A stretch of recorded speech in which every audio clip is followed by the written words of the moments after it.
Ces expériences au seuil de la mort ne sont peut-être que l'ultime expression d'un cerveau menant son dernier combat, ou tout simplement des manifestations chimiques dans le cerveau qui provoqueraient des hallucinations.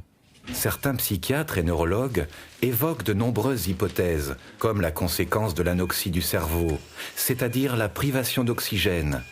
D'autres parlent des effets secondaires de certains psychotropes, comme la kétamine ou le LSD. Même si un certain nombre de chercheurs se sont lancés dans des études passionnantes, les récits n'ont pas convaincu la majorité des scientifiques. Doivent-elles faire l'objet d'une polémique entre ceux qui croient en leur réalité et ceux qui pensent qu'une simple explication d'ordre neurologique ou psychiatrique peut résoudre le problème très simplement ?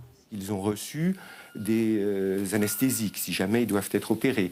Ils ont reçu des antalgiques, s'ils sont en phase terminale d'une maladie, ils reçoivent des médicaments contre la douleur.